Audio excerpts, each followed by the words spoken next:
Good morning all. So just a little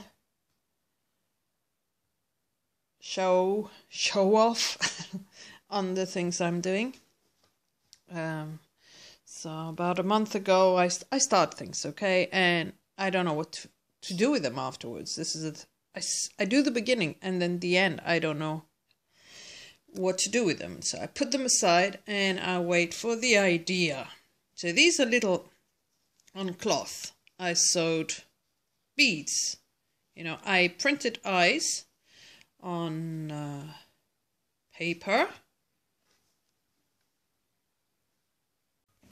So these are an example of little eyes. It's not exactly on paper. I have these, they sell these sticky paper from one side, okay? It's to make stickers. I don't know what else to make. I'm a little bit stuck. This is my first video and I don't know how to go about it. I'm okay with narcissism. I got the hang of it, but this now, I don't know. Anyway, so I'm nice images. I downloaded nice images, and then on the sticky paper that goes through the printer, I iron thin material, white material, okay, and I stuck the sticky paper on that, so it's harder to go in the printer, and the material. So actually that's a layer of material on printing paper. So all these eyes, okay. Then what I do is I start from somewhere with thread, okay, and then on a piece of jeans or a piece of thicker material, I continue with the beadwork. So this is, I did the beginning, and then there goes the beads, placed it on a piece of brown material here. It's still jeans kind. And so I made these little eyes, which are beautiful, but what to do with them? I mean, you can't turn them into brooches. It's huge, and who would put an eye on a... Could be nice, but anyway. And you can't sew it on jeans, like different people advise me to, sew it on jeans, on jean jacket. Yeah, but when you want to wash it, what do you do? I mean, it's still paper in there. It's still paper, it's still printed, and it's printed, so it's everything's going to, the color's going to go out on the threads, I suppose, and everything.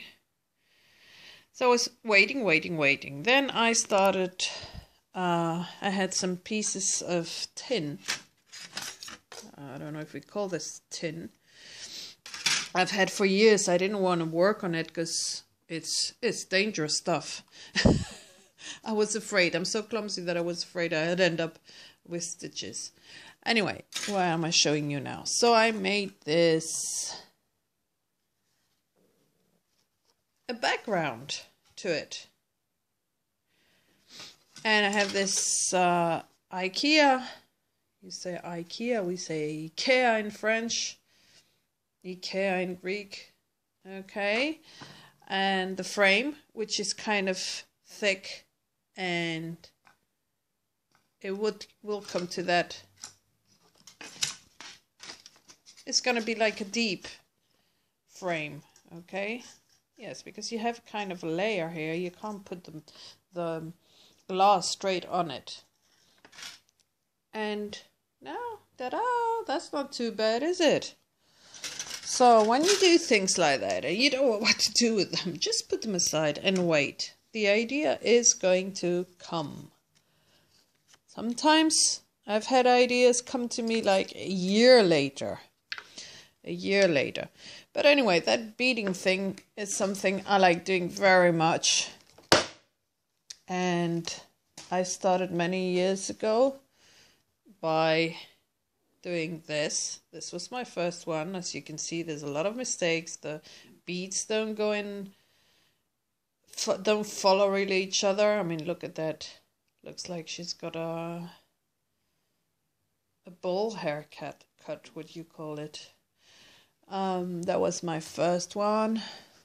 And then I made this one.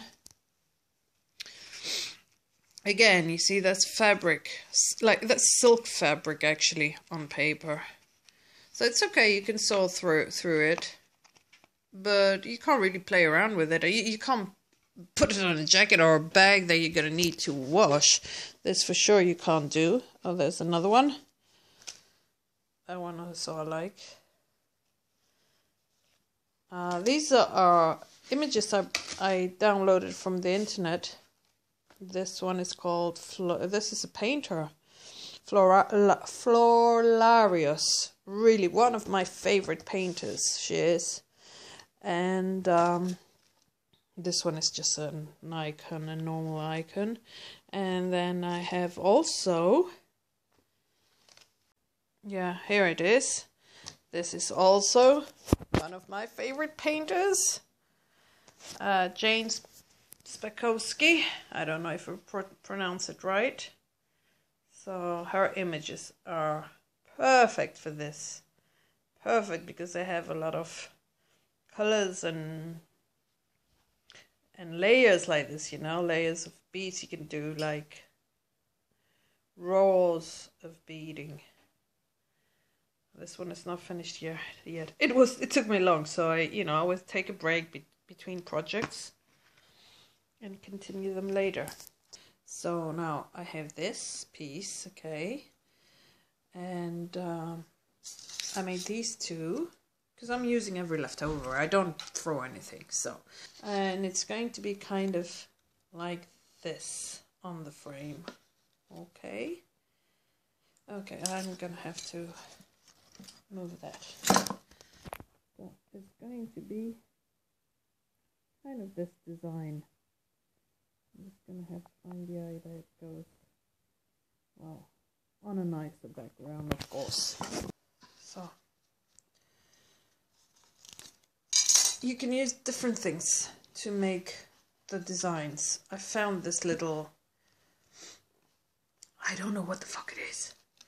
Okay, that's one thing that I have been using a lot because it makes circles, but you need a hammer, so I'm putting it on the line, the thin line down. And it does this on the edge, do you see? So on the other side, so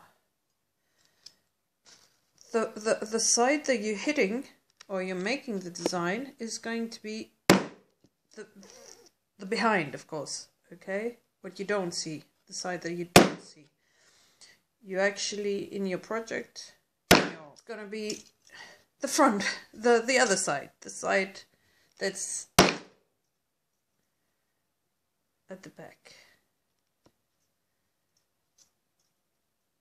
You just put it in, I bang it halfway. I'm only making half circles, okay?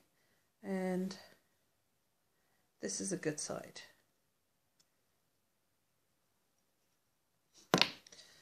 So, and then the top I continue. I found this, can you see? It's just a plain piece of iron, but it's got a circle, so I do little circles with this all the way around the eyelashes, just to give it a nice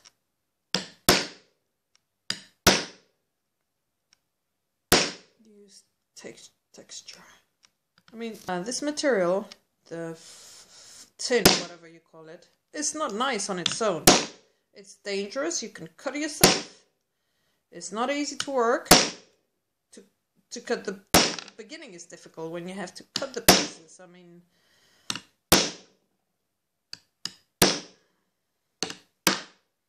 you can use also, if you don't want to buy the leaf, which is a little bit harder metal, you can use soda cans. Many people use soda cans. I've made one butterfly once out of soda can. I was so grateful that I didn't have to go to the emergency after doing it. I never touched it again. This is, oh, you've got the stone behind you. This is the side where I'm hammering away. And this is supposed to be the good side. Okay, it shows like nothing yet.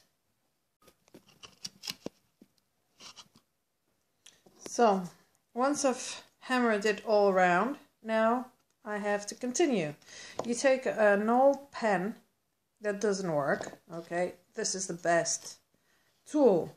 Of course, you can buy on the internet these tools, which little... actually, these are my daughter's tools she uses for nail decoration. So now what I'm going to do is I'm going to put little dots around half moons here. You just press hard. At the beginning you wonder, oh, it's not doing anything, you know, and it needs a lot of strength. But you get the hang of it. Do we say the hand of it or the hang of it? The hang of it, I think it is. But the hand of it would work really well here too. Because it really is a hand of it. Okay, so I've added another little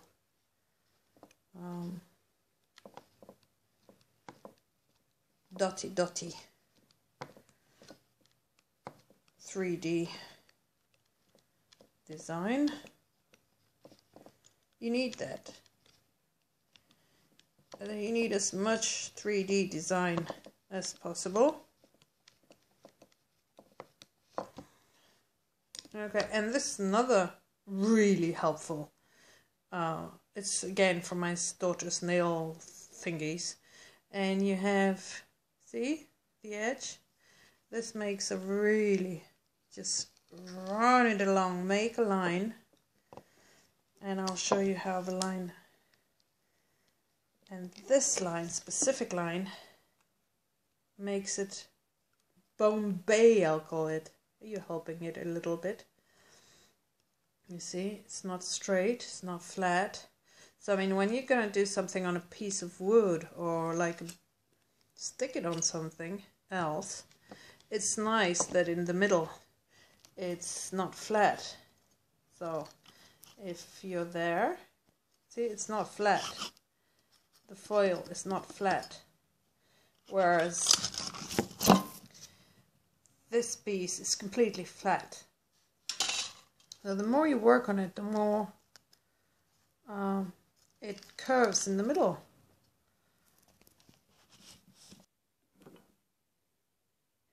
Okay, I'm sorry for this first video.